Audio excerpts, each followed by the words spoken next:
Hello students, welcome back to my channel. Today I am going to give you 8 latest defense updates. Number 1, drones versus missiles. The Russian-Ukraine war has painted a stark picture on the battlefield. Missile-based air defense is no longer optional, it's essential.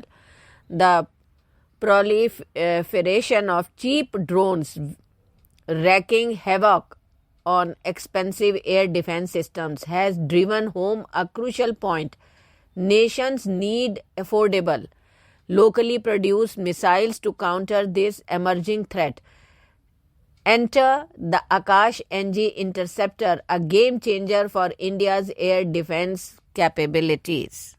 The KHANJAR's arrival could not be more timely. Its focus on tracking smaller aerial threats like drones, UAVs, and rockets aligns perfectly with the evolving battlefield landscape. With its advanced tracking and engagement capabilities, it promises to be a formidable shield against these low-cost, disruptive technologies. Next, artificial intelligence in the Indian military. Boon or Bane? Comment. Former Indian Army Chief General Dr. M.M. Narvane, retired, has sounded the alarm on the potential pitfalls of artificial intelligence in the military and cybersecurity domains. While acknowledging its potential to bolster defense and enhance decision-making, he paints a stark picture of the unintended consequences it left unchecked. Next, Indian Navy tracks Chinese research vessel in Indian Ocean. The Indian Navy has deployed warships to monitor the Chinese ocean research vessel Jianghong 03 as it enters the Indian Ocean region and heads towards the Maldivian capital Male. This development comes amidst growing concerns about China's increasing presence in the Indian Ocean and its deepening ties with the Maldives, a traditional India-friendly nation.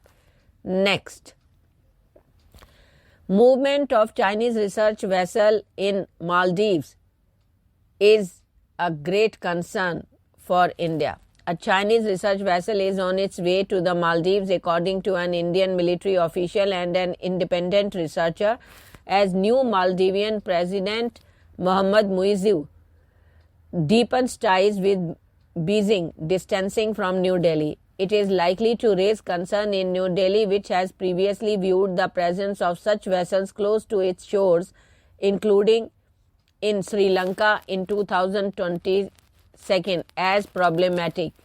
These vessels are not military ships officially, but India and others worry about the military use of their research. Next, reaction from Pakistan for Ram Temple ceremony. Pakistan on Monday said that the inauguration of the Ram Temple in Ayodhya is indicative of growing majoritarianism in India.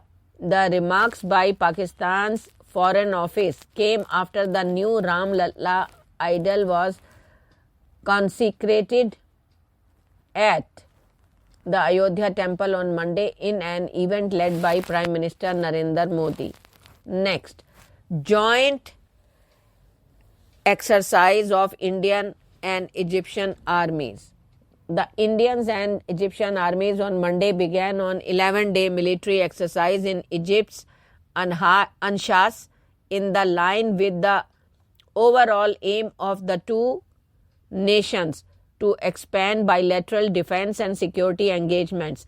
The Indian contingent comprised 25 personnel from the Parachute Regiment Special Forces at the second edition of the India-Egypt exercise Cyclone. Next, Joint Special Forces exercise KHANJAR commences between India and Kyrgyzstan. The 11th edition of India-Kyrgyzstan Joint Special Forces exercise KHANJAR has commenced at the Special Forces Training School in Bakhlo, Himachal Pradesh. The exercise is scheduled to be conducted from 22nd January to 3rd February 2024. It's an annual event conducted alternatively in both the countries. Next, pesticides were supplied to Afghanistan. India has supplied 40,000 liters of malathion to the people of Afghanistan through Chabar port to fight the locust menace. Malathion is an environment-friendly pesticide which can be used with minimal amount of water and is best suited for arid regions. The assistance helps in locust control and ensures crops protection and food security in Afghanistan and the Central Asian region. Thank you.